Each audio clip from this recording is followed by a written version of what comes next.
Muy buenas tardes, hermanos. Damos gracias a nuestro buen Dios. Pasamos a la parte más importante dentro de la liturgia o el culto, y es la exposición, la lectura y exposición de la bendita palabra de nuestro buen Dios. Le pedimos una vez más que si no lo ha hecho, verifique su teléfono, su celular debe estar apagado o en silencio. El primero que no necesita interrupciones es usted mismo y tampoco debe crearlas para otro. Continuamos estudiando la primera carta del apóstol Pedro y vamos hoy a iniciar el capítulo 2, primera de Pedro, capítulo 2, y vamos a estar dando lectura del versículo 1 hasta el versículo 10. Primera carta del apóstol Pedro, capítulo 2, versículos 1 al 10. Vamos a orar, como siempre, buscando que Dios habla a nuestra vida, a nuestro corazón, sabiendo que esa advertencia es una advertencia en la Escritura de la que debemos estar conscientes todo el tiempo. No ser solo oidores olvidadizos de la palabra, debemos ser ¿qué? Hacedores. Vamos a orar. Bendito Dios y Padre eterno, le alabamos y le damos gracias por este día de santa convocación en el cual aquí nos encontramos obedeciendo ese mandato de congregarnos, no por imposición, sino con alegría, sabiendo Dios que tenemos 6 días para trabajar, laborar, llevar a cabo aquellas faenas de la vida cotidiana, aquellos quehaceres, aquellas responsabilidades que cada uno debe asumir y llevar a cabo, pero entendiendo también que hay un día en que fue separado, santificado desde el principio, un día de reposo, un día de descanso, no de tareas cotidianas, sino un día para centrarnos en la prioridad de la vida, en la vida misma, en usted, en reconocer que la vida es mucho más que el resultado del trabajo, de ese esfuerzo cotidiano, sino realmente del Dios al que servimos, de la obediencia a su palabra, de reconocer que de usted procede no solo la vida, sino el contentamiento, todas las cosas. Y damos gracias en este día. Y le pedimos una vez más que su bendita palabra, la cual nos resucitó, como vimos en Primera de Pedro capítulo 1, fue instrumental en nuestra salvación. Fue por medio de su palabra que llegamos al conocimiento, a la verdad de nuestra pecaminosidad, de quién es el único mediador entre Dios y los hombres, Jesucristo, que fuimos por fe traídos a esa vida, bajo esa obra gloriosa, no solo comunicada en la Escritura, sino a través de la santificación del Espíritu, por medio de aquel acto redentor que fue predestinado, la entrega, la muerte de aquel Cordero en propiciación por ese pueblo que según Primera de Pedro 2:10 fue escogido, fue predestinado. Por gracia fuimos hechos parte de él. De acuerdo a ese soberano plan de Dios Padre, una gracia destinada, como se señala en Primera de Pedro 1:10, a aquellos que serían resucitados y llamados a la vida. Le damos gracias, oh Dios, y pedimos una vez más que su Espíritu Santo nos guíe a toda verdad, toda justicia, que tengamos ojos para ver, oídos para escuchar y una voluntad bien dispuesta para no solo oír y buscar entender, sino acatar, obedecer lo que oímos. Damos gracias en todo y por todo, reconociendo que su palabra continúa edificando nuestras vidas, pero también entendiendo que la misma, al ser enseñada y proclamada, sigue siendo también instrumental en la salvación de aquellos que todavía faltan por proceder al arrepentimiento de sus pecados y a la fe en Jesucristo. Que sea Él entonces toda la gloria y toda la honra, pues es en Cristo Jesús en quien oramos y damos gracias. Amén. Vamos a pasar a leer la porción que corresponde en Primera de Pedro, capítulo 2, versículos 1 al 10. Y la palabra de nuestro buen Dios lee en el nombre de Dios Padre, Dios Hijo y Dios amado Espíritu Santo. Desechando, pues, toda malicia, todo engaño, hipocresía, envidias y todas las detracciones. Desead como niños recién nacidos la leche espiritual no adulterada, para que por ella crezcáis para salvación, si es que habéis gustado la benignidad del Señor. Acercaos a él, piedra viva, desechada ciertamente por los hombres, mas para Dios escogida y preciosa. Vosotros también, como piedras vivas, sed edificados como casa espiritual y sacerdocio santo para ofrecer sacrificios espirituales aceptables a Dios por medio de Jesucristo. Versículo 6, por lo cual también contiene la Escritura: He aquí, pongo en Sión la principal piedra del ángulo escogida, preciosa, y el que creyere en él no será avergonzado. Para vosotros, los que creéis, él es precioso. Pero para los que no creen, la piedra que los edificadores desecharon ha venido a ser la cabeza del ángulo, y piedra de tropiezo, y roca que hace caer, porque tropiezan en la palabra, siendo desobedientes, a lo cual fueron también destinados. Mas vosotros sois linaje escogido, real sacerdocio, nación santa, pueblo adquirido por Dios, para que anunciéis las virtudes de aquel que os llamó de las tinieblas a su luz admirable. Vosotros que en otro tiempo no erais pueblo, pero que ahora sois pueblo de Dios, que en otro tiempo no habíais alcanzado misericordia, pero ahora habéis alcanzado misericordia. Amén. Permítame poner en contexto. Esta sería la cuarta predicación en Primera de Pedro. Ya hemos tenido 3 predicaciones en el capítulo 1. Y vamos a resumirlo porque ese capítulo 1 es importante para poder continuar la línea de pensamiento en el capítulo 2. Los capítulos, las perícopas, son de ayuda para localizar porciones de la Escritura, pero en ocasiones también pueden ser problemáticos al pensar que podemos partir de X tema, de X perícopa encabezado y poder entender esa parte específica sin leer, sin tener el contexto completo, amplio de la carta o libro de estudio.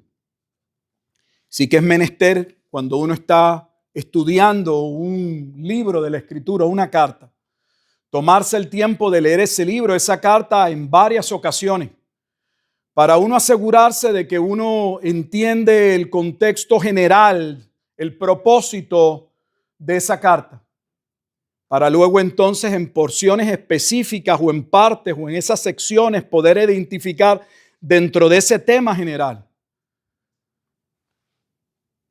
qué dice esta porción, cómo contribuye ese tema, cómo está desarrollando ese tema del que se pretende hablar a la audiencia original. Cuando iniciamos Primera de Pedro, iniciamos viendo una carta que está destinada a personas que estaban en la diáspora. Habían tenido que salir porque ya comenzaban ciertas situaciones y problemas que se desarrollaron en momentos específicos, en un área específicamente del Imperio Romano, y luego trascendieron y abarcaron persecuciones amplias. Como lo fue, por ejemplo, la situación que ocurrió en Roma misma, que llevó a Ananías y a Zafiras, como leímos en Hechos, a salir. Porque los judíos en Roma comenzaron a tener problemas con los cristianos. Iba a llevar a Claudio a expulsarlos sin entender las diferencias que había entre las diferentes facciones del judaísmo y el cristianismo. Entendía que era un problema de los judíos. Y así es como ellos llegan a conocer al apóstol Pablo. Estaban pasando por las situaciones que normalmente sabemos que atraviesan personas que tienen que salir de su país. Han hecho toda su vida, están con sus familias, allí tienen su casa, su tierra, sus pertenencias, en ocasiones hasta heredadas por generaciones. Y algo sucede que los lleva a tener que desprenderse de todo. Es un cambio radical, abrupto, donde la persona no sabe en términos humanos qué le deparará el mañana, dónde llegará, cómo se va a establecer, cómo le va a ir la vida, y están en esa incertidumbre. Pero se les recuerda a esos en esa situación crítica que ellos podían tener esperanza y debían mantener la esperanza y debían centrarse en aquel que les había elegido para una gracia destinada en Cristo. Tal vez eran perseguidos por un grupo, posteriormente por el propio Estado o imperio, pero para Dios eran amados. Habían perdido terrenos, casas, lo que fuese que tuviesen que dejar atrás. Pero se les recuerda que Dios les había dado una herencia ligada a una esperanza que era incorruptible, incontaminada e inmarcesible, reservada en los cielos. Nadie les podía quitar lo que Dios les había concedido en Cristo. En medio de esa prueba, son llamados a glorificar a Dios. Son llamados a vivir vidas de testimonio. No hay excusa para no vivir a Cristo en cualquier circunstancia. Y se les recuerda una vez más esa gracia inmerecida que fue anticipada, revelada por los profetas, que anunciaban los sufrimientos de Cristo y las situaciones que vendrían, pero también lo que esa vida, esa obra de ese Mesías lograría. Donde aquellos que escribieron, se nos dice que fueron inspirados por el Espíritu Santo y diligentemente inquirieron, investigaron, procurando ver en qué persona, en qué tiempo se cumpliría la palabra. A esos destinatarios de la carta, Pedro les dice: ustedes son esa generación que está escuchando el cumplimiento de lo que antes era solo una profecía. Es en Cristo que se cumplen todas las promesas de Dios. Con eso en mente, les dice que debían ceñir entonces su entendimiento. Debían apropiarse, debían armarse. Es la misma idea de Efesios nuevamente. Tendemos la tendencia a separar Efesios capítulo 6 y la armadura del cristiano del conocimiento teológico y de la praxis o la práctica de lo que implica esos primeros 3 capítulos teológicos de Efesios en la vida de la comunidad en Éfeso, iniciando en el capítulo 4. Armarse de la armadura de Dios era revestirse, tomar, estar consciente de aquella obra gloriosa que Dios había hecho en Cristo. Pedro lo llama a ceñirse.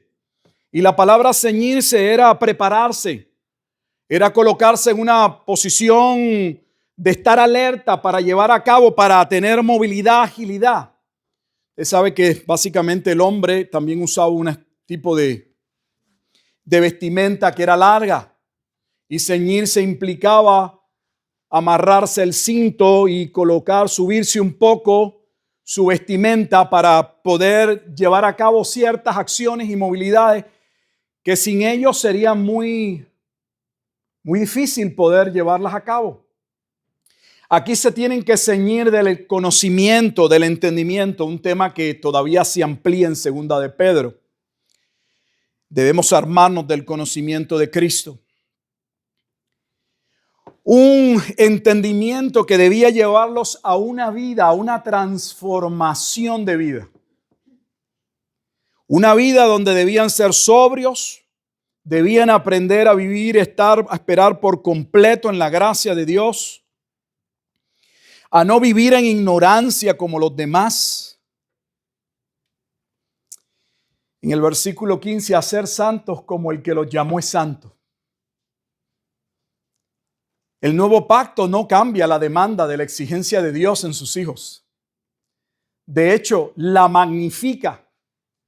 Porque lo que antes el hombre en el Antiguo Testamento, ese pueblo que había recibido la promesa, pero que eran incircuncisos la mayoría y no podían vivir de acuerdo a la ley, ahora, una vez Cristo cumple el nuevo pacto, los creyentes no tienen ninguna excusa. Los creyentes han renacido en virtud de esa obra y es lo que Pedro continúa diciendo. Ustedes nacieron con esa corrupción heredada por sus padres. Y no había nada ni nadie que los pudiera sacar de ese estado de muerte en el que se encontraban. Pero Dios lo haría por medio de un cordero que fue destinado o inmolado, separado por Dios antes de la fundación del mundo. Y lo haría no con plata o con oro, serían comprados, serían rescatados. Pero dice por medio de la sangre de Jesucristo. Lo que implica es que la salvación y la vida que ellos habían tenido había costado la vida y la muerte de Jesucristo. Ese plan de Dios había sido profetizado que tendría lugar en los postreros días. Y por eso en el versículo 20 del capítulo 1 se nos habla destinado antes de la fundación del mundo. Ese plan se concretó en la eternidad antes de la creación, pero se llevaría a cabo en los postreros tiempos. Y ese plan tendría un objeto, un pueblo, personas que habían sido amadas por Dios. Dice, por amor, ve, esa expresión es muy importante. Según en Efesios, usted va a ver que hay una expresión que se repite una y otra vez en Él, por Él, en Cristo. Aquí va a haber esa expresión por vosotros, porque está haciendo una distinción. Diciendo, esto se llevó a cabo por ustedes. Ustedes son el objeto de ese amor. Son el objeto de ese plan. Tal vez nuestros padres no nos planificaron. No buscaron posiblemente que nosotros en términos humanos naciéramos. Pero cuando se trata de Dios, todo fue planificado. No llegamos a la vida por la causa de dos personas que se juntaron. Sabrá Dios en qué circunstancias. Casados o no casados. Nosotros fuimos amados por Dios, dice Pedro, antes de la fundación del mundo.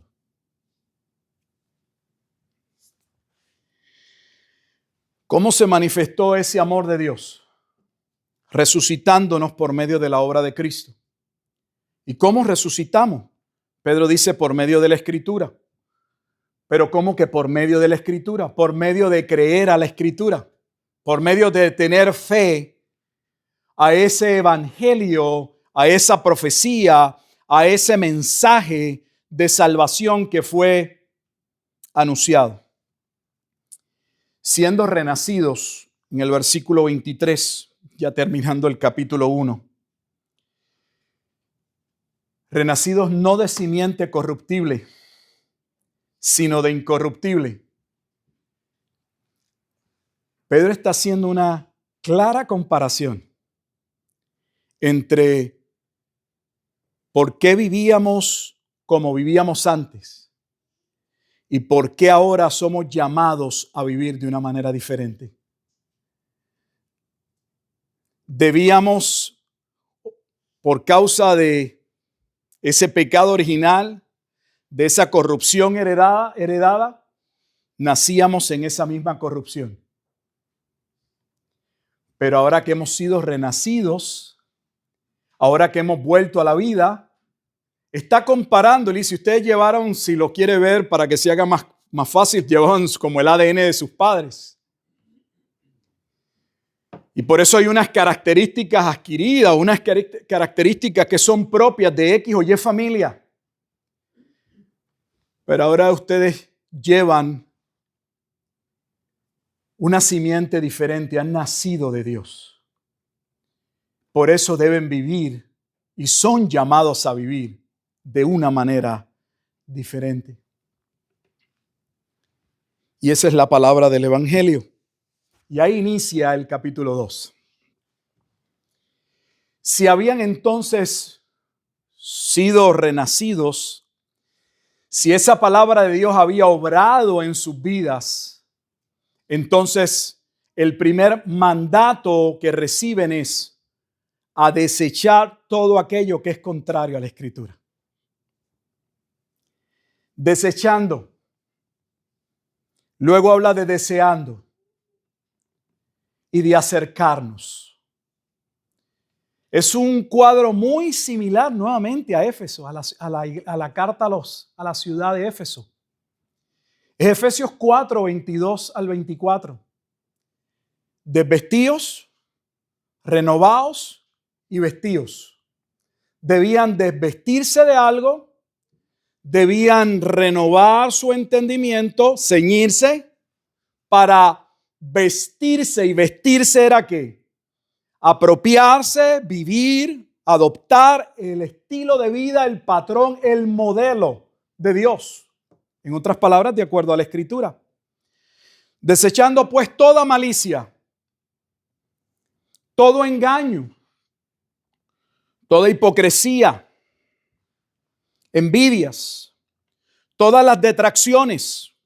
La palabra detracciones puede ser traducida como calumnias, difamaciones. Si usted examina el decálogo, la ley, esos primeros 10 mandamientos, más allá de la división entre el amor a Dios y el amor al prójimo, muestran que ser un hijo de Dios tiene que ver con algo que afecta y que debe cambiar nuestra relación. La salvación en un sentido es una salvación que transforma nuestras relaciones. La primera relación que transforma el nacer de nuevo es nuestra relación con Dios. Ahora ese hombre desecha todo aquello que antes amaba. Lo desecha y se apropia de aquello que Dios ama. Lo que Dios desecha, Él lo desecha. Y lo que Dios ama, ahora Él lo ama. Pero así no vivíamos. En esa corrupción de la que fuimos rescatados en el versículo 18, vivíamos en malicia, en engaño, en hipocresía, en envidia, en detracciones. No solo nuestra relación con Dios no era la correcta, también nuestra relación con el prójimo no era la correcta. Porque esa malicia permeaba en todo lo que hacemos, lo que decimos, cómo nos relacionamos. Pero una de las primeras cosas que se debe evidenciar en la salvación es que ese hombre o esa mujer que alega, que dice, que afirma que ha recibido salvaciones, se aparta de aquello que amaba. Eso no es arrepentimiento. El arrepentimiento es solo algo que sucede el día en que fuimos salvos. Es solo una confrontación momentánea en un tiempo específico donde somos confrontados con nuestra rebeldía, con nuestra ignorancia, con nuestro pecado y luego se acabó. O realmente el arrepentimiento, como establece la misma palabra, es un cambio en nuestra mente, en nuestra actitud. que nos lleva ¿a qué? A comenzar a rechazar, a repudiar, a alejarnos de aquello que ahora sabemos va en contra de Dios, va en contra de nuestra propia vida, porque vivir en pecado nos mantenía en muerte, en ignorancia, ya se ha leído en el capítulo 1, sino que también nos lleva a tener malas relaciones con el prójimo. Debían desechar todo lo que era contrario a la palabra de Dios. Lo que el hombre natural no puede hacer, el creyente sí lo puede hacer, porque ha nacido, según el capítulo 1, de simiente no corruptible, sino de incorruptible. Porque el Espíritu de Dios no solo ha obrado en el corazón para colocar nuevos afectos, para llevarnos a entender la palabra, arrepentirnos y creer en Cristo para salvación, sino que hemos sido sellados con su Espíritu. Él es el Espíritu santificador. No solo es el Espíritu de Dios quien obra para apartar a una persona para Cristo, sino que Él continúa obrando en nosotros ese querer y ese hacer, esa santidad que fuimos llamados y que somos llamados en el capítulo 1, porque el estándar no es otro hermano, porque el estándar no es una denominación, porque el estándar no es el mundo, es el carácter de Dios, es Dios. Sed santos porque yo soy santo. Pero no solamente hay un repudio y debe haber un repudio a aquello que es contrario a Dios, debe haber un deseo. Vea que hay un desvestirse y vestirse. No solo es dejar de hacer lo que es contrario a Dios, también es comenzar a hacer lo que Dios dice que debemos hacer. En ocasiones solo vemos el aspecto negativo. Y tenemos más conciencia o estamos más conscientes en nuestra mente de aquellas cosas que no debo hacer. Pero no se trata solo de los noes. Se trata de lo que debemos hacer. No solo hay cosas que deben parar en nuestra vida, que tienen que cambiar. Hay cosas que deben comenzar a suceder. Entonces, si en su vida cristiana nada cambia, según Pedro, ¿puede uno decir que uno ha nacido de nuevo? La contestación es clara y contundente, no. De hecho, adelanto, pero mire cómo lo dice el versículo 3, porque no he terminado en el 2. Cuando habla del deseo, dice, si es que habéis gustado la benignidad del Señor. Vea lo que está bajo una cláusula condicional. Está diciendo, eso se debe evidenciar, eso se debería ver si realmente la benignidad del Señor los ha alcanzado. Si han nacido de nuevo, si han sido llamados a salvación. Ese deseo debe estar. ¿Quién pone ese deseo? Ese deseo no lo pongo yo. Ese deseo no lo pone el pastor, no lo pone la denominación. Ese deseo es parte de la obra de la salvación en el creyente. Porque Dios no solamente inicia todo en la eternidad, se concreta en el momento en el que somos renacidos, sino que Dios continúa obrando en la vida del creyente. ¿Y qué es lo primero que debe ir de la mano con empezar a separarnos, a distanciarnos de aquello que es contrario a la voluntad de Dios?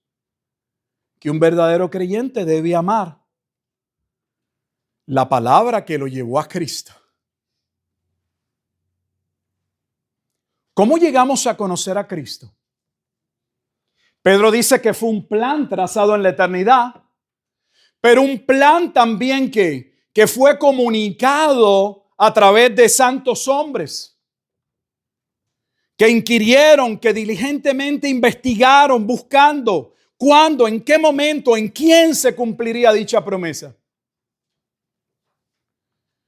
Es un plan que se ha desarrollado progresivamente, comunicado a los hombres, pero Pedro les dice, se ha concretado ya en Cristo. Es Cristo el objeto de esa revelación. Y Pedro le dice, y ustedes los creyentes, el objeto de ese amor. Ese plan fue trazado para ustedes, por amor de ustedes. Ustedes son, cuando lleguemos a ese versículo, y ustedes son ese pueblo que fue escogido, esa nación santa que Dios separó. No fueron ellos los que buscaron a Dios. Pedro está diciendo que el interés, el plan comenzó en Dios. De hecho, Pedro dice que nada podían hacer ellos ni sus padres, porque eran corruptos en naturaleza. Se requería de algo que el oro y la plata no podían comprar. Si contra Dios nos habíamos rebelado, y a Él daríamos cuenta, quien único podía cambiar nuestro destino era Dios. Y dice que Dios decidió cambiar el destino de muchos en la persona de Cristo. Dice que ahora debían desear como niños recién nacidos la leche espiritual no adulterada, para que por ella crezcáis para salvación. Mire lo que dice. En el capítulo 1 al final nos dice cómo llegamos a la vida. Fuimos renacidos. La imagen es nacer de nuevo. Pero esa imagen se concreta como si fuese la metáfora de un niño, literalmente. ¿Y qué es lo primero o de las primeras cosas que hace el niño cuando viene a la vida? Tiene hambre. Llora. Dios preparó a la mujer para que lo lactara, para que su crecimiento y su formación se diesen, todos esos nutrientes, todo lo necesario, viniese a través de esa lactancia. Que dicho sea de paso, los niños que no son lactados tienen mucho más problemas. No me quiero salir del tema, pero las fórmulas son veneno. El hecho de que se hagan en una fábrica y lleven un label ahí que diga que pasó por la FDA, eso es una mafia.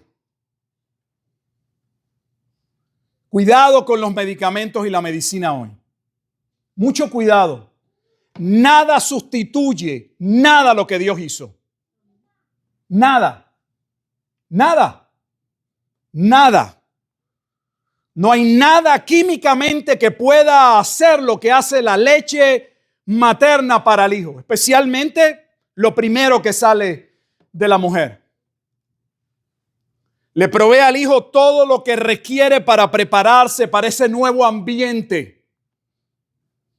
Estaba protegido allá adentro, pero ahora va a salir. Sale y todo eso que necesita, Dios lo puso en esa mujer. Lo que el creyente necesita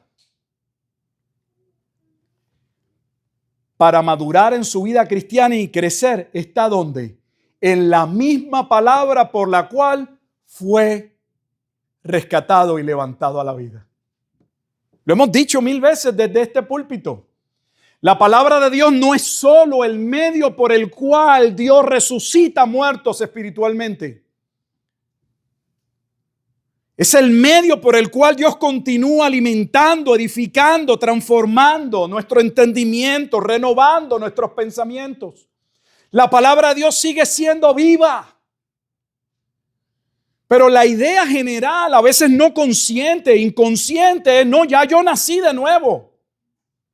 Es como si la palabra para lo único que sirviera es para llamar a los hombres al arrepentimiento. para pedirles que reaccionen, que van rumbo a la muerte, que van al infierno.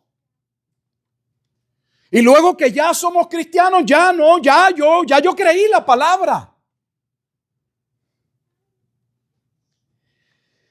Ese niño que no crece bien alimentado va a tener problemas. Y aunque Pedro habla de ser niños en el contexto en el que está hablando, la Biblia nos amonesta a no continuar siendo niños. No debemos quedarnos niños. Pedro no está entrando en contradicción con Hebreos 5.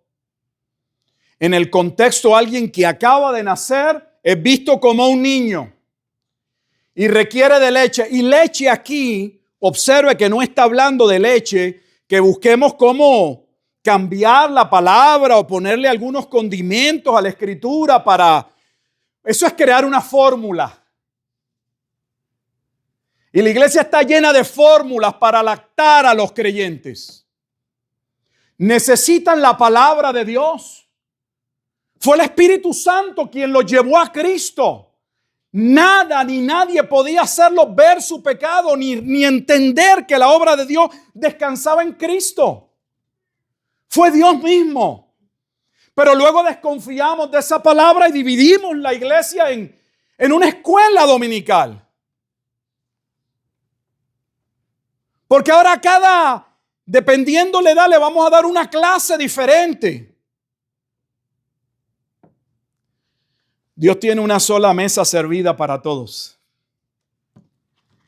Y un solo alimento para todos, y es este. El mismo Dios que obró en alguien que jamás, según la Escritura, podía entender la Escritura, para que pudiese llegar al conocimiento de la verdad, ¿cómo es posible que luego la iglesia dude de que ese mismo Espíritu continúa obrando y que ya siendo renacido está en una capacidad que para poder entender? No está muerto, está vivo.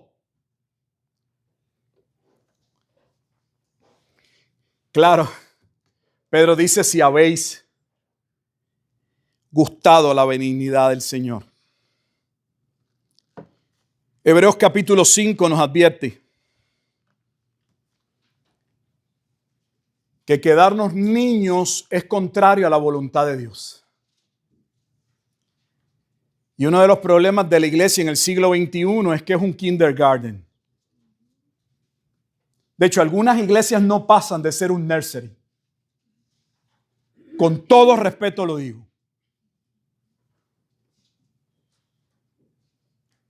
Miren lo que dice la Escritura en el contexto, no de alguien como Pedro, que el contexto es alguien que ha venido al conocimiento inmediatamente. El evento es cercano y se le compara: eres como un niño, pues debes tomar leche. Pero no nos podemos quedar con leche. Y cuando digo no con leche, no estamos hablando de que ahora hay algún alimento diferente, sino que debe haber una búsqueda, un crecimiento realmente de la Escritura. Recuerdan que Pedro les había dicho: ceñíos. ¿De qué? De entendimiento de la Escritura. Primera de Pedro 1:13. Miren cómo advierte el autor de Hebreos en el capítulo 5. Voy a iniciar en el versículo 11. Acerca de esto tenemos mucho que decir y difícil de explicar, por cuanto os habéis hecho tardos para oír. Fíjese que el problema no estaba en que todo es complejo y alguien diga: es que ahí dice que hay muchas cosas que son difíciles de explicar. No, lo difícil de explicar es porque ustedes no tienen oídos para atender. Porque no han creado una actitud de leer la Escritura, de orar, de estudiar. Eso es lo que lo hace difícil. Porque debiendo ser ya maestros, después de tanto tiempo, o sea que se espera que en el proceso ese niño que madure, tenéis necesidad de que se os vuelva a enseñar cuáles son los primeros rudimentos de las palabras de Dios. Y habéis llegado a ser tales que tenéis necesidad de leche y no de alimento sólido. O sea que se espera que uno crezca en el conocimiento de la Escritura. No solamente se usa la metáfora en la salvación, en la regeneración, de venir a la vida, de un renacer, sino que también se espera que crecimiento, porque lo que tiene vida en esencia crece. Es parte del proceso natural de lo que tiene vida, se desarrolla.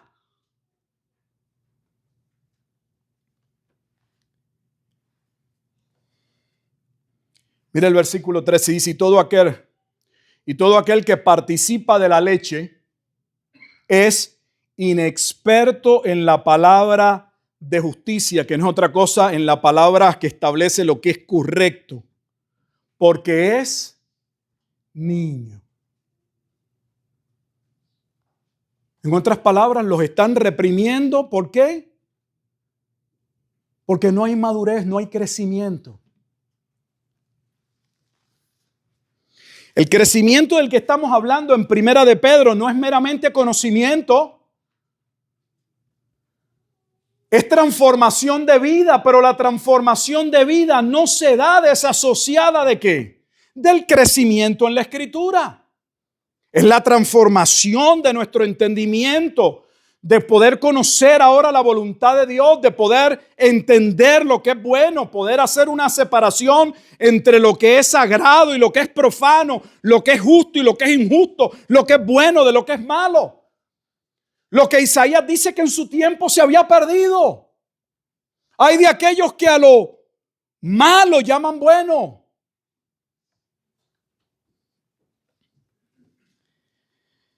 Esa palabra de Dios nos lleva a Cristo. Número uno, desechando todo lo que es malo. Segundo, debían ahora desear todo lo que es bueno. ¿Dónde aprendemos lo que es bueno? En la casa, en la escuela, en la universidad. Para entender lo que es bueno, quien único puede comunicar lo que es bueno es aquel que en esencia, en naturaleza, es bueno. Y es Dios. ¿Y dónde aprendemos de Dios? ¿Dónde aprendemos sus preceptos, sus ordenanzas? ¿Dónde conocemos qué es su voluntad? Porque no es místico. ¿Qué es lo que espera? ¿Cómo debemos vivir? ¿Cómo debemos comportarnos? ¿Cómo deben ser nuestras relaciones? ¿Cuáles son nuestras responsabilidades? ¿Dónde lo entendemos? ¿Dónde adquirimos ese conocimiento? En la Escritura.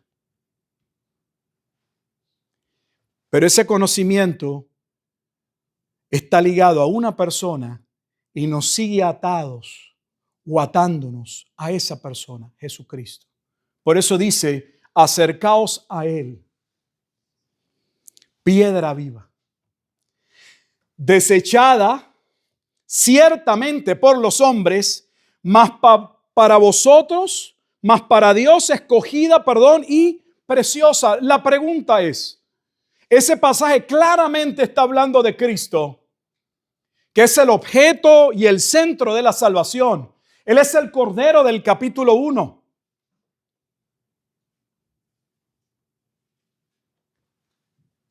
Si Pedro está diciendo que el hombre natural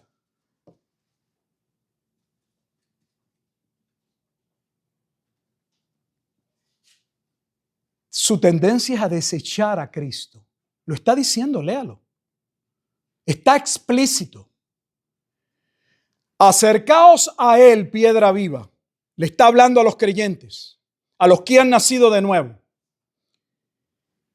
Desechada ciertamente por los hombres, que es que ellos no son hombres, sí son hombres, pero son hombres que han nacido de nuevo. Y lo que se está estableciendo es la diferencia entre el hombre que no ha nacido y el que ha nacido de nuevo. Pero si se está diciendo categóricamente que el hombre en su estado no nacido de nuevo, en su estado corrupto, desecha a Cristo, la pregunta es cómo nosotros llegamos a amarlo.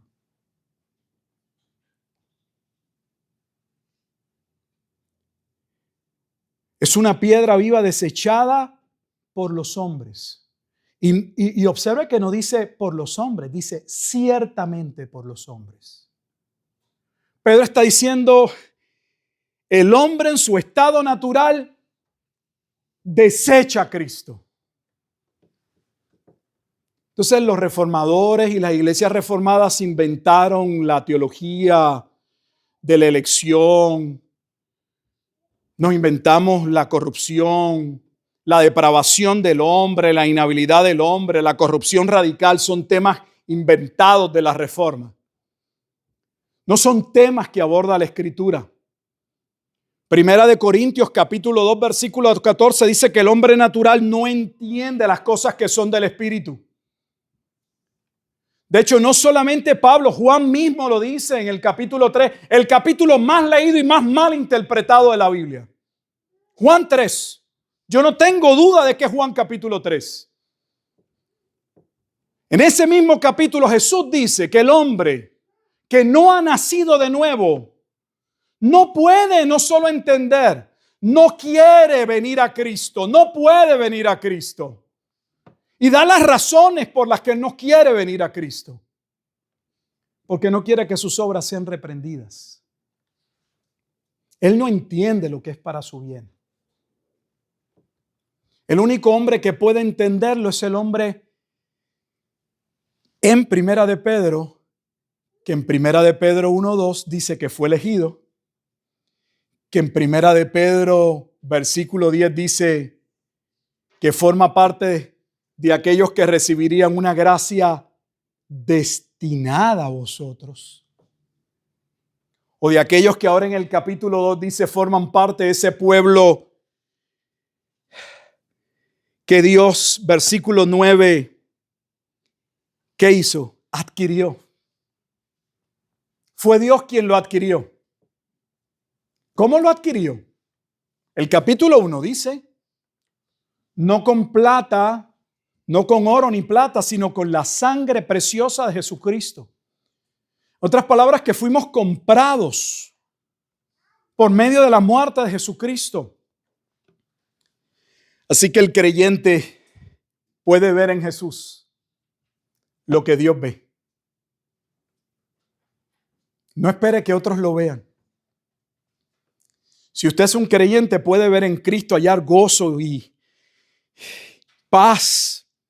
Poner su esperanza en Cristo. No espere que otros vean lo que usted ve. Porque ahí claramente dice que el hombre natural, su estado de corrupción, el no nacer de nuevo, el no haber nacido de nuevo, lo lleva a desechar la piedra viva. ¿Por qué habla de una piedra viva? ¿Por qué es tan importante el tema de la piedra viva? Y dicho sea de paso, todavía no entiendo cuál es la controversia de quién es la piedra en nuestros días. A mí me da vergüenza ajena.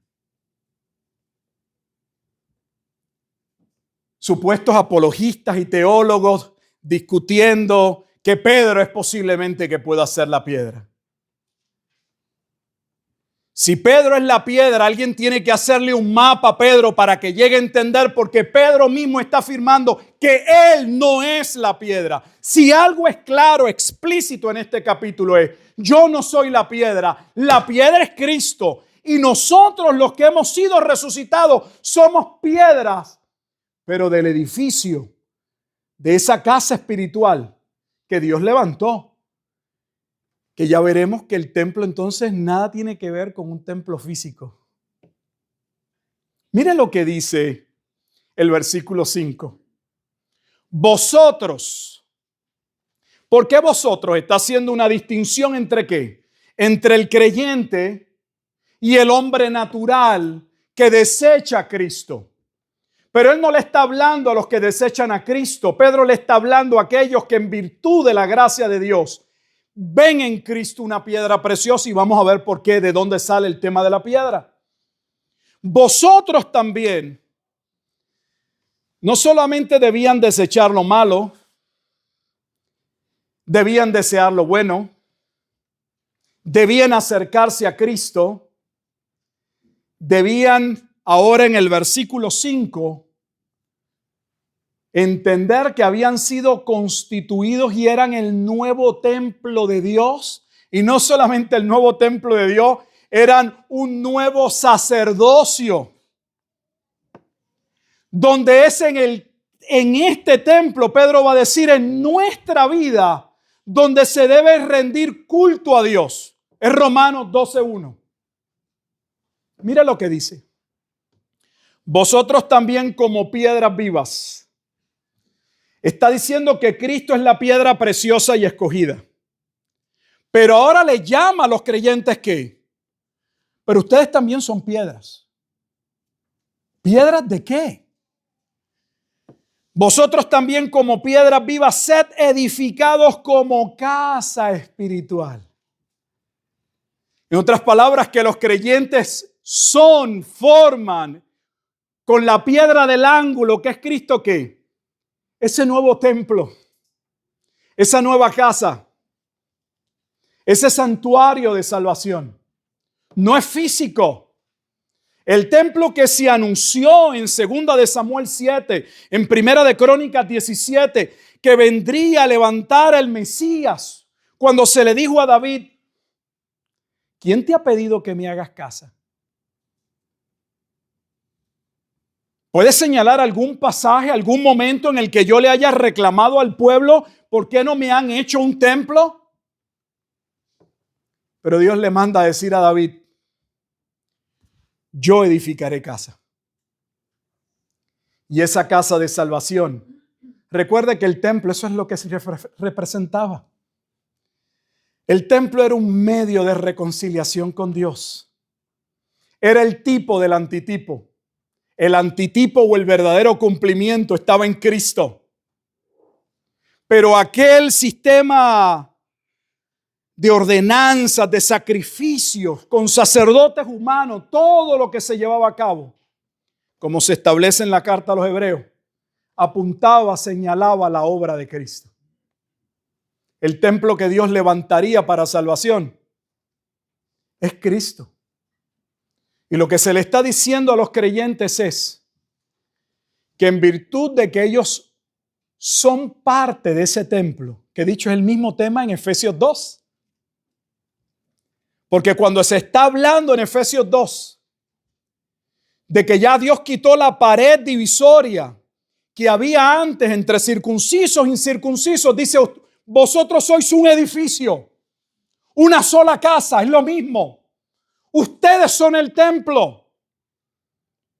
Es 2 de Corintios capítulo 6 cuando Pablo le dice, ustedes son el templo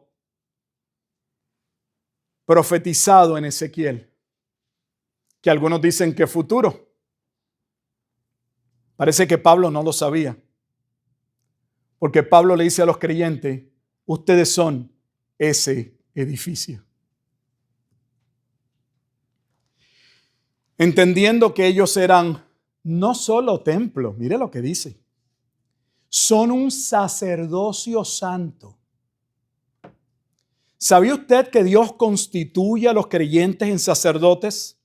Esa es la doctrina que posiblemente ustedes no han escuchado, pero la doctrina del sacerdocio del creyente.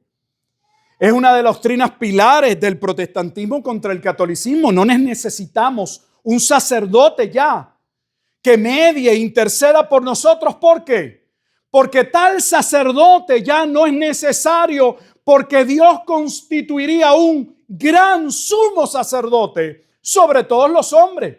Y ese es Cristo. Los creyentes tenemos a quién acudir y quién clame, gima por nosotros. Es Cristo. Pero Dios también nos constituyó en sacerdotes. Cuando Juan escribe en el libro de Apocalipsis, en el capítulo 1, en el versículo 6, mira lo que Juan le dice a los destinatarios de la carta. Y nos hizo reyes y sacerdotes para Dios su Padre. Le está hablando a los creyentes. nos hizo reyes. Porque Él reina, nosotros reinamos con Él. Porque Él es el sacerdote sobre la casa de Dios. Dice también ustedes son sacerdotes sobre la casa de Dios.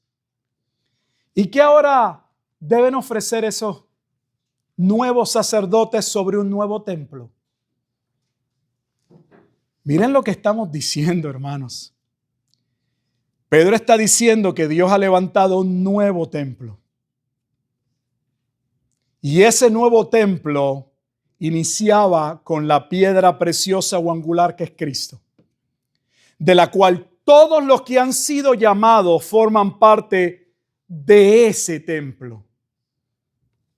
Y no solamente forman parte del templo, son también sacerdotes de ese nuevo templo.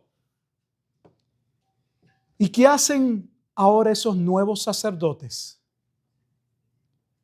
No ofician, no llevan a cabo ofrendas a favor de otros hombres, como hacían los sacerdotes en el antiguo pacto. Ahora esos sacerdotes ofrecen sus vidas al servicio del que los salvó. Ahora son nuestras vidas el sacrificio diario que debemos presentar a Dios. Eso no es Romanos 12:1.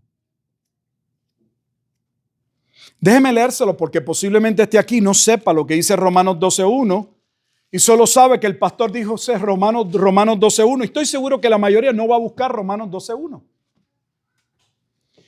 Así que, hermanos, mira lo que dice Pablo: os ruego por las misericordias de Dios que presentéis vuestros cuerpos. Ahora, ¿qué van a presentar? No es una oveja, no es un carnero, no son unas tórtolas, no es una masa amasada. Ustedes, sus vidas, sus cuerpos, en sacrificio vivo, santo y agradable a Dios, que es vuestro culto racional.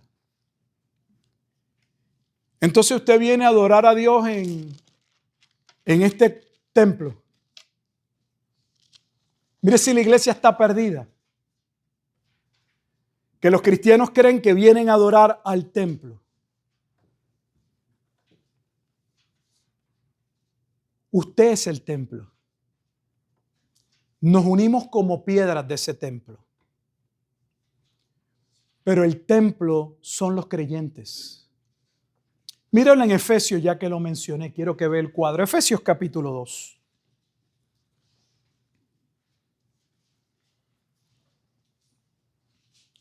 Cristo es la piedra fundacional. De hecho, Pablo está usando la imagen de la piedra de fundación. En Efesios 2 lo va a ver.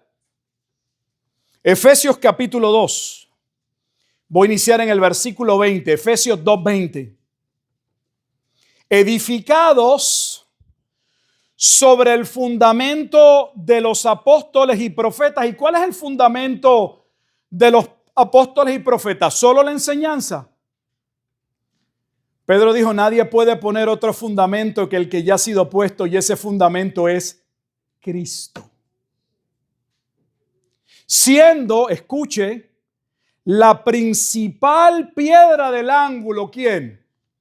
Pedro. Cristo. No es un hombre. La salvación se centra en Cristo. Pedro lo está reconociendo en Primera de Pedro. Pedro no le está diciendo a sus hermanos, ¿han entendido que Dios me llamó a ser la piedra angular? Pedro no está llamando la atención sobre su llamado, sobre su ministerio. Pedro está llamando la atención sobre el ministerio de Cristo. Él es la piedra preciosa. Él es la piedra del ángulo.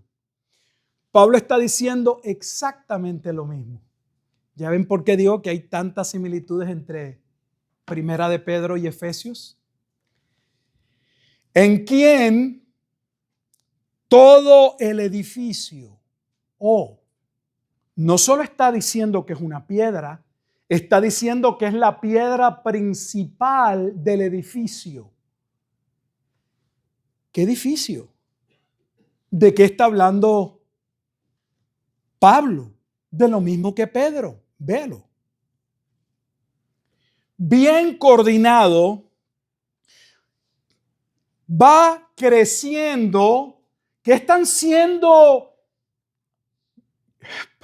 llamados y persuadidos los hermanos o los destinatarios en Primera de Pedro a crecer. Ya saben que han nacido de Dios, saben cómo fue llevada a cabo esa transferencia por Cristo, estaban muertos, pero ahora tienen que crecer. Pedro está hablando de lo mismo que Pablo está hablando. Para hacer un templo santo en el Señor. Entonces, ¿quiénes son el templo santo en Efesios capítulo 2? Los mismos que en Primera de Pedro capítulo 2. Son los que han sido renacidos por la palabra de Dios. ¿Cuál es el templo nuevo de Dios? Créame, a mí me da pena el desentendimiento y el estado de perdición. Están perdidos, están lejos. Muchos de entender las escrituras, pero por mucho. Vayas conmigo a 2 de Corintios, aunque ya aquí posiblemente tengan que parar, luego continúo, no quiero forzar todo, todavía me queda y queda lo mejor. Pero voy a enfatizar este templo porque creo que es una de las doctrinas menos entendidas de nuestro tiempo. El cristianismo de hoy se ha tragado el cuento de que necesitamos un tercer templo. No existe un solo pasaje en la Escritura, que hable de la necesidad de la reconstrucción de un tercer templo. No existe. No lo busque porque no existe.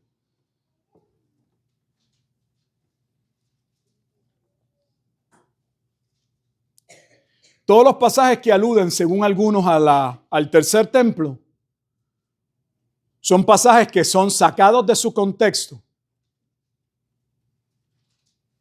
para forzar el texto a que implique el que debe construirse otro templo. Déjenme presentarle algunos ejemplos. Sé que los llamé a 2 Corintios, no me he olvidado, vamos al capítulo 6. Si se me olvida, que se me puede olvidar, como Josecito ahorita en la mañana, me puede levantar la mano, no tengo problema.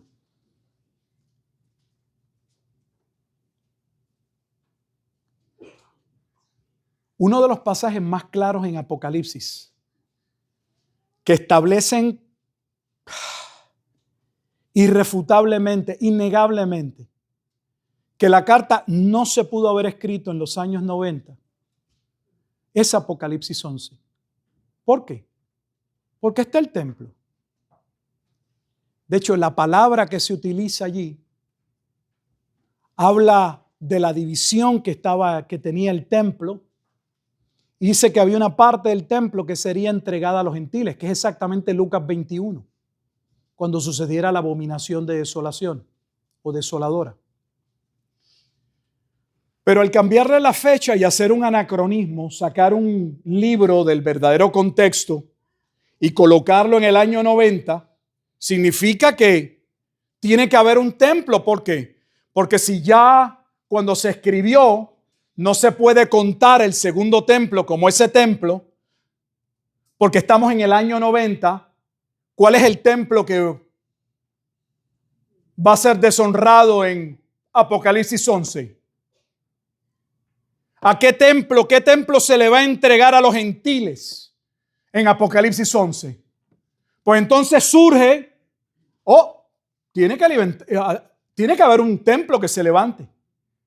Porque al sacar el contexto de la carta en su tiempo y trasladarlo a otro tiempo, entonces fuerzan el pasaje a que requiera la necesidad de un templo. Voy a ponerle otro pasaje para que usted vea cómo se tuercen las escrituras. Y no estoy diciendo que todos estos torcedores lo hacen con maldad. Segunda Tesalonicenses capítulo 2. Cuando se habla del hombre de pecado o el hombre inicuo que se sienta en el templo, como esa profecía se coloca hacia el futuro y no tenemos templo, ¿en qué templo se va a sentar el anticristo?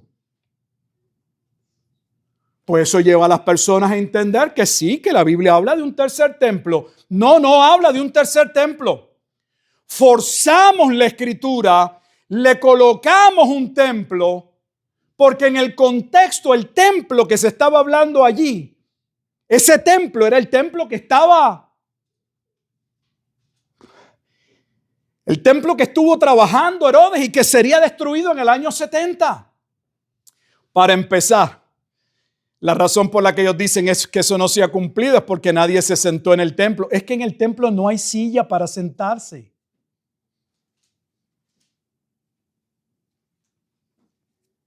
¿Sabe que la palabra que se usa en Segunda Tesalonicenses es el lugar santísimo?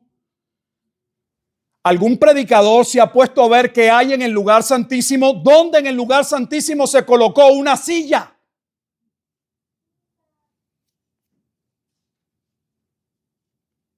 El templo no es un palacio. No hay un trono en el cual el rey se siente a recibir sus súbditos, a dar una cátedra, un discurso, a recibir presentes. Pero la ignorancia es tal que la gente dice, no es que ahí dice que el anticristo se va a sentar en el templo. Ni el sumo sacerdote tenía silla para sentarse. ¿Dónde se va a sentar el anticristo? Todos los pasajes, y así puedo seguir mencionándole, ninguno habla de un tercer templo. Usan una porción de la escritura sacada de su contexto o colocada en otro tiempo para forzar que para que ese texto se tenga o ese pasaje que cumplir requiera que la construcción de qué? De un nuevo templo. Pero ¿hay un pasaje en la escritura que hable de ese templo? No. El pasaje con el que pienso terminar ahora todavía me da más pena. Y van a ver su relación con Pedro y con Pablo, porque ellos eran el templo. Y están siendo llamados a cumplir lo que el pueblo en el pasado no podía cumplir. De hecho, lo que ni tan siquiera, escuche bien, los que habían sido consagrados para tal efecto podían cumplir.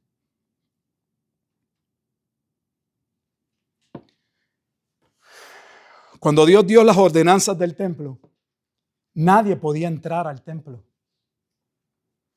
Nadie.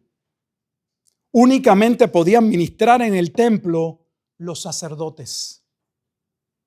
Y ni tan siquiera para su conocimiento podían entrar al templo cuando querían. Estaban divididos por órdenes y les tocaba cierto tiempo al año. Iban, estaban en el templo, por lo general fungían por 2 semanas completas sin salir del templo y se iban a sus casas. Y regresaba otro grupo a ministrar en el templo.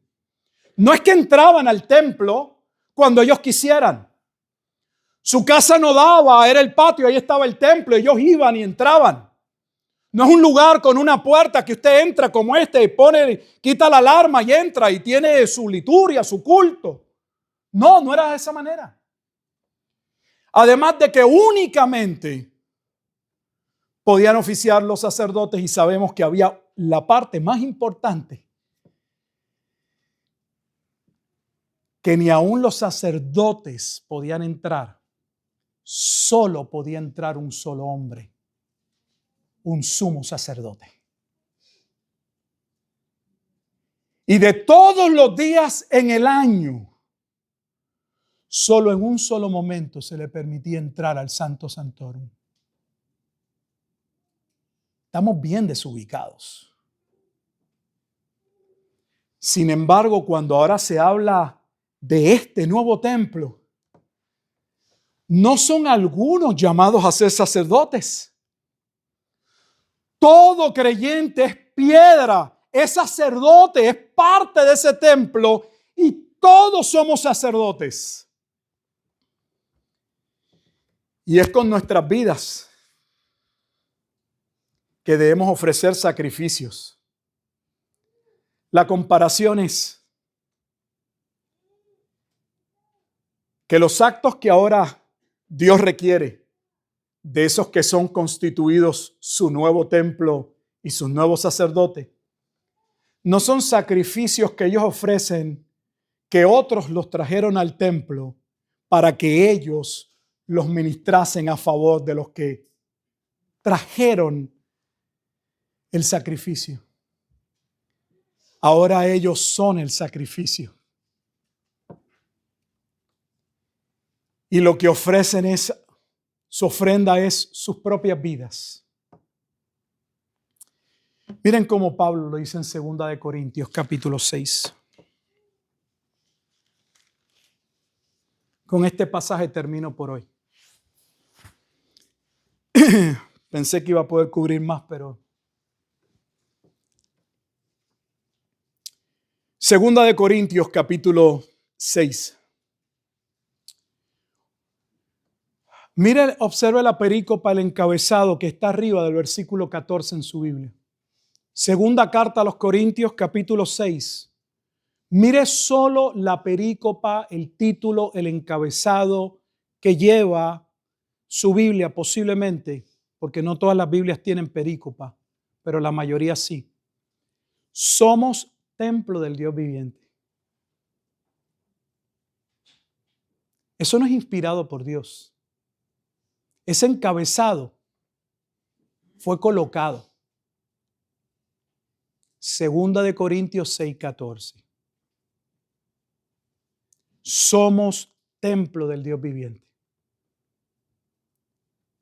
Cuando leemos nuestra Biblia no nos percatamos de lo que está diciendo la Escritura. Fíjese que alguien, ese texto, eso que está ahí, nuevamente no es inspirado.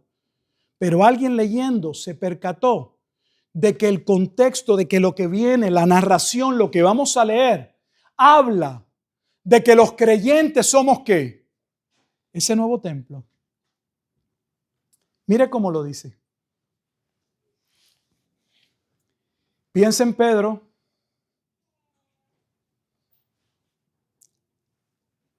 Desechando, no os unáis en yugo desigual con los incrédulos. Porque ¿qué compañerismo tiene la justicia con la injusticia? Recuerden que son llamados a vivir una vida santa porque Él es santo. ¿Y qué comunión la luz con las tinieblas? ¿Y qué concordia Cristo con Belial? ¿Y qué parte el creyente con el incrédulo? Cuidado con los acuerdos con los incrédulos. ¿Y qué acuerdo hay entre el templo de Dios? Escuche. ¿Y qué acuerdo hay entre el templo de Dios y los ídolos? Pero vea a quienes vas a señalar como que son el templo. Porque vosotros, léalo usted en su Biblia. No, pastor, es que usted nos está diciendo, nos está forzando. No, el texto lo dice explícito. Vosotros sois el templo del Dios viviente. Porque David no entendía que Dios no requería concreto para habitar. No necesitaba madera, cedro del Líbano. Dios decidió, quiso habitar en templos hechos de barro, en hombres y mujeres que quería transformar. La gloria de Dios no estaba buscando ser manifiesta en un lugar de concreto, de varilla, de madera. Dios quería glorificarse en hombres y mujeres que serían rescatados de su antigua manera de vivir, que serían transformados para ser un templo. Mire a ver si su Biblia no dice que esa porción de la Escritura, cuando continúa y dice, como Dios dijo, sigo en 2 Corintios 16, habitaré y andaré entre ellos y seré su Dios y ellos serán mi pueblo. Mi Biblia tiene una cita y dice que esa porción viene de Ezequiel 37. Una porción que dicen algunos que no se ha cumplido y que es futura. Pablo no lo sabía. Pablo cometió un anacronismo. Colocó algo en una fecha, en un momento que no era. ¿Qué era lo que debía ocurrir en Ezequiel capítulo 37? Vaya conmigo a Ezequiel 37 y terminamos.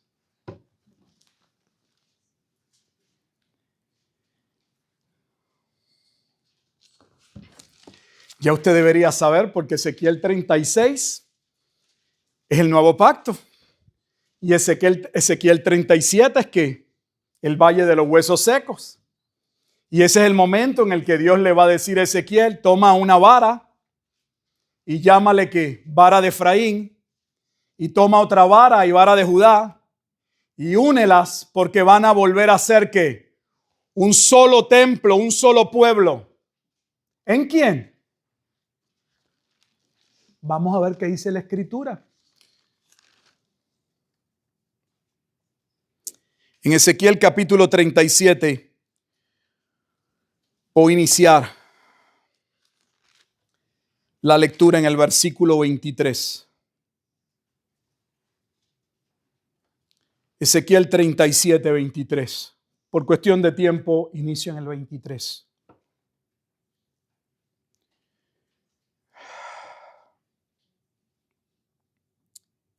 Ni se contaminarán ya más con sus ídolos, con sus abominaciones, con todas sus rebeliones. Y los salvaré de todas sus rebeliones con las cuales pecaron. Y los limpiaré. ¿De qué está hablando Pablo en 2 de Pedro 6? De esta porción, que era inconsistente de que si ellos fueran ya el templo o eran el templo, andasen en los mismos caminos, en las mismas andanzas de las que Dios profetizó, los iba a limpiar y a rescatar. Y los limpiaré y me serán por pueblo y yo a ellos por Dios. ¿Cuándo? Versículo 24. Mi siervo David será rey sobre ellos. ¿Cómo inicia el Nuevo Testamento? Estableciendo en Mateo 1:1 que Jesús es el hijo de David. Y todos ellos tendrán un solo pastor. Este es el pastor de Ezequiel 34, es el pastor de Jeremías 23, es Juan 10, yo soy el buen pastor. Y andarán en mis preceptos y mis estatutos guardarán y los pondrán por obra. Ve el cambio que iba a haber en ellos. Es el mismo cambio que Pedro dice debe haber en aquellos que han nacido de nuevo. Habitarán en la tierra que di a mi siervo Jacob, en la cual habitaron vuestros padres. En ella habitarán ellos y sus hijos, los hijos de sus hijos para siempre. Mi siervo David será príncipe de ellos para siempre. Y haré con ellos pacto de paz, pacto perpetuo. Será con ellos y los estableceré y los multiplicaré y pondré mi santuario entre ellos. Y lo pondré para siempre. El 27 es 2 Corintios 6:16. Estará en medio de ellos mi tabernáculo. Estará en medio de ellos mi tabernáculo. ¿Quién está en medio de los candeleros en Apocalipsis 1? El Hijo del Hombre. ¿A quién glorifican porque va a llevar a cabo los juicios de Dios en Apocalipsis 4 y 5? Al Cordero. Estará en medio de ellos mi tabernáculo. Seré a ellos por Dios y ellos me serán por pueblo.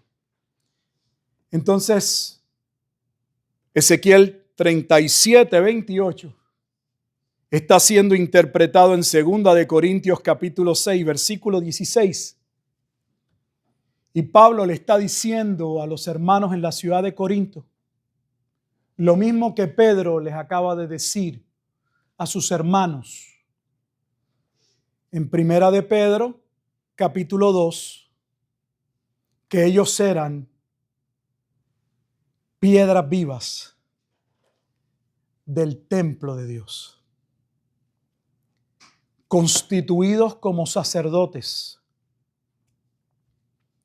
para ahora ofrecer, no por medio de otros, sino de sí mismos, una ofrenda, un sacrificio agradable a Dios. ¿Es nuestra vida una ofrenda a Dios?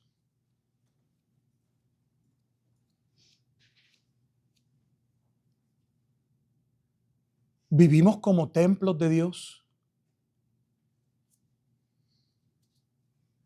¿Qué hacemos como templos de Dios?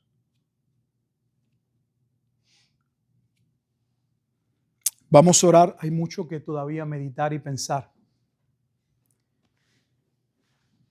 Pero vamos a terminar por hoy. Amado Dios y Padre eterno, damos gracias en esta tarde por su bendita palabra. Apenas leímos 10 versículos y pudimos cubrir tal vez 3. Es tanto, Dios, el conocimiento y la sabiduría que emana de su palabra, la vida. Le pedimos que nos dé la gracia, Señor, de poder no solo buscar entender como aquellos santos hombres e inquirir con diligencia, según ellos inquirieron para ver y entender en qué momento, en qué persona, en qué tiempo se cumpliría la Escritura. Que nosotros podamos llevar a cabo el mismo ejercicio para poder comprender y entender qué es lo que se requiere, qué es lo que Dios demanda de nosotros, para que desechemos aquello que no edifica, para que deseemos aquello que enriquece su palabra, para que su palabra nos lleve a amar, a conocer al objeto, al centro de aquella obra redentora, a su Hijo,